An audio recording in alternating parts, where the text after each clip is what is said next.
Hello again, marketers.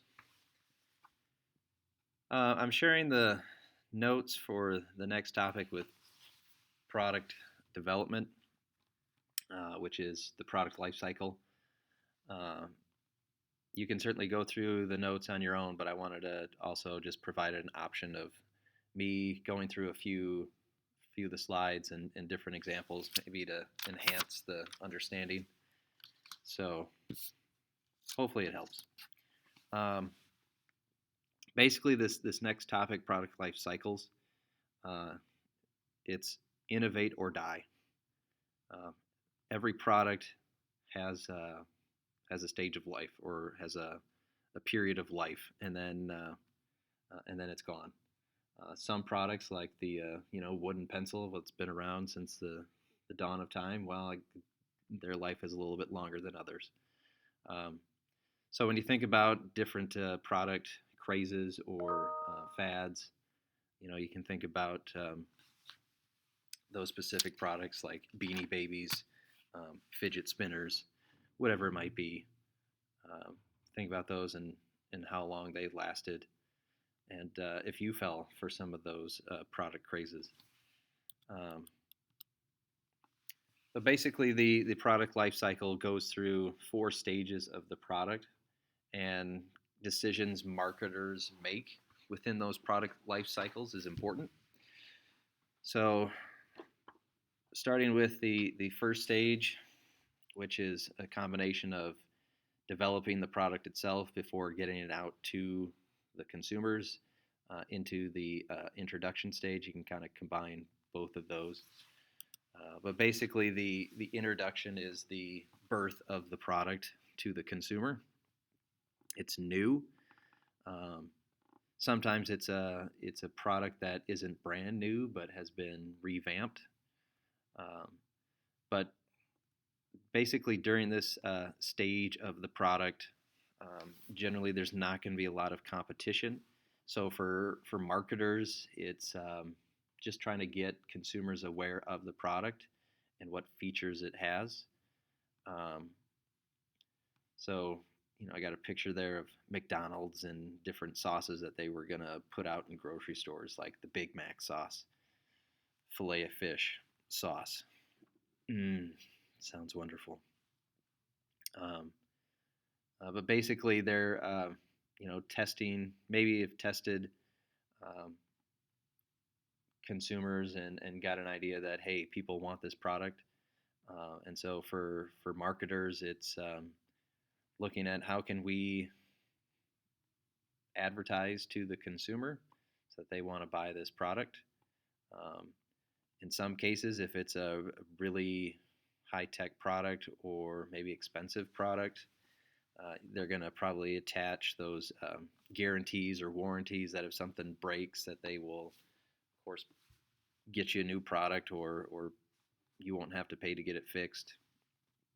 So, um, during this stage, it's very unlikely that the company is making money. Um, they're probably have lost money, putting money into developing the product, creating the advertising for it, and so on. So most likely it's not seeing any profits yet. So hopefully they can get past the introduction stage. It's not a quick flop like the McDonald's sauces. I'm pretty sure that was a big flop. Um, I haven't seen it in stores. So, um, at that point, company takes their losses and moves on. If the product catches and consumers like it, then we experience the growth stage, which this is where we start to see maybe other companies going, oh, hey, that's a cool product. Let's make a similar product. So here, competition increases. So for marketers, they got to step up a little bit and start looking at, yep, still the features part of the product, but how can we be different than the competitors? Or now we have to look at the price of our product and how our competitors are pricing. So now we got to figure out how can we be different. Are we going to be the very high end product? Yep, we're going to be super expensive, but we're going to have the best quality. Or are we going to be a generic product with a more reasonable price, a lower price? So these are all those decisions marketers are going to have to make in this growth stage. Um, Possibly starting to see some revenue, some sales, some profits. So again, as long as they're marketing well, they'll start to see some of that money coming in. Now, if the product is still hanging around in the market, it's got some longevity, then it can reach this maturity stage. Um, Basically, the consumer is completely aware of the product. It's been out for a long time.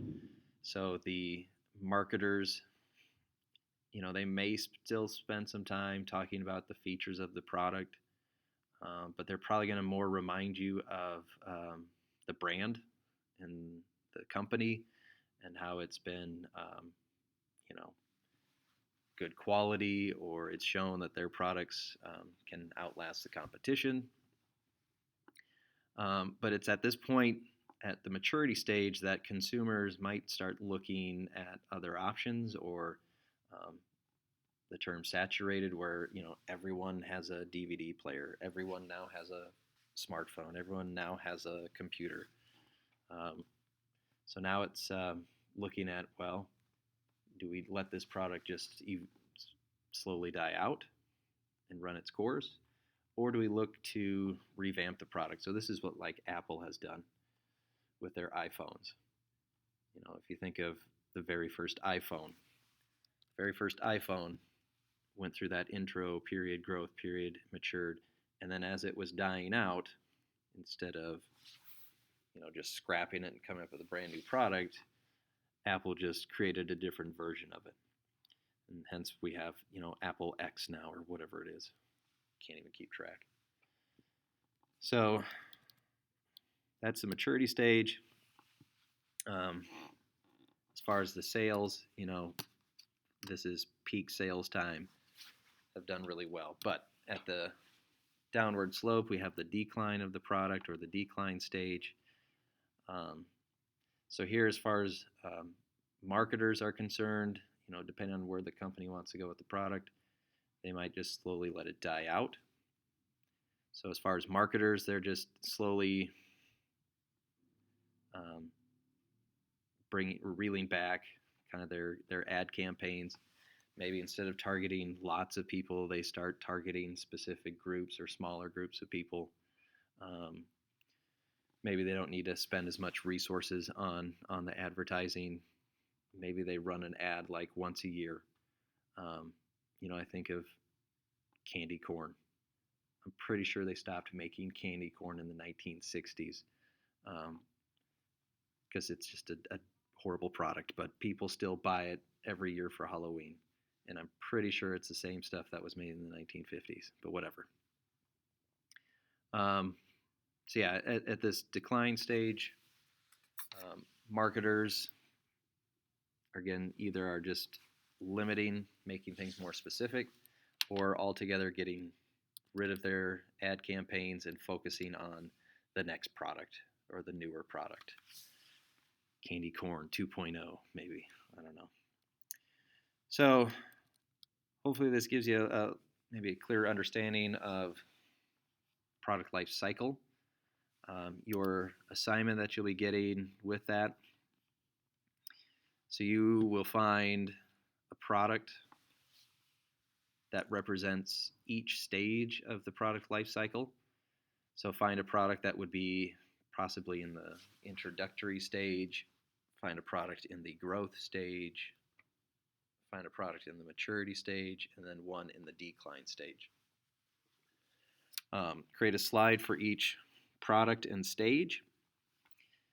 You're looking at finding a picture of it, putting the logo of the company with it, and then defending why you think this product fits that particular stage of the product life cycle.